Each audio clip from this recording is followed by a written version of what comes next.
Welcome back to TV5 News at 9. It's time now for Education Matters. We're here with Dr. Craig Douglas. Thank you so much for joining us. Good morning. Good morning to you. So today we are talking about Election Day uncertainties. And what advice do you have for parents to help their children process these? This was a topic my wife suggested, actually, and I was surprised when I researched the web. There's a lot of information on the web, especially for college students, and the stress that they experience since Election Day over the uncertainty of the election results. And think about it, we had all these forces at work at once. We had record turnout for all offices, all levels, unprecedented mail-in and early votes, longer tabulation of results, tight races, many levels, especially, of course, for the presidency. So much concern surfaced for students of all ages with all these unique uncertainties. So now a week has passed since Election Day. There's much that lies ahead. What can parents do to help their children deal with election uncertainties? And I'm talking about all ages. So I'm going to offer three concepts that I've extracted from my research. Okay. First, our nation is built on strong fundamentals and has survived many, many circumstances, including multiple election cycles. So America has a track record of success. We have longevity. Whatever seems to surface, we've proven over and over that we can handle it and survive it.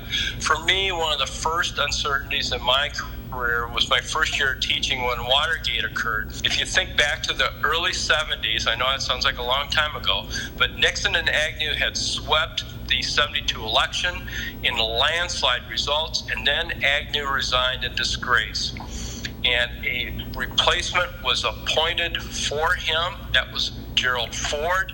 And then suddenly Nixon resigns. So now Ford becomes president, and he was really not elected at all. He was appointed. And very decent man and a good leader. Luckily, we survived as a country. 2 resignations and an unelected president.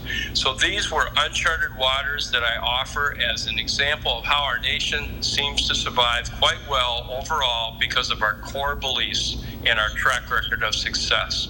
So parents can really lock into that. Second, we all want winners quickly after the polls close. We're kind of accustomed to that. You know, the experts, quote, calling the race in various states. Well, this time it was too close. Accuracy became the goal, and caution was prevailing in these close races. There was just simply no room for error. That slowed the processes down, made them much more methodical. I think this is hard for students to understand, and parents can really focus on the need for accuracy, slowing processes down.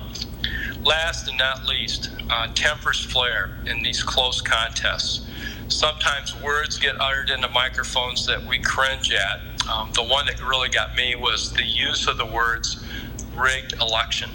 It flew into microphones soon after the polls closed, and these accusations really hurt because actually our elections are very decentralized. I serve on the township board in Carlton, and we take great pride in our 2 precincts in our little community.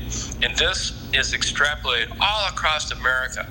So it's simply impossible to, quote, rig outcomes with a decentralized model like we have in America.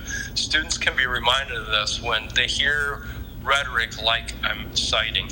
So overall, being calm, being patient, looking at the bigger picture, these things help students cope with the stress and uncertainty election results can bring. We have a wonderful nation. It's not perfect, and we repeatedly face new challenges, but we have a strong track record of weathering these types of storms. Reminding students of this really, really helps. And looking past the challenges like Watergate gave me back in the day can help us realize that we will survive this election cycle and any post-election uncertainties that it brings. Being calm and being patient. Thank you again, Dr. Douglas. Take care. Stay well. You as well. And for more information about today's topic, just check out the school source page on WNEM.com.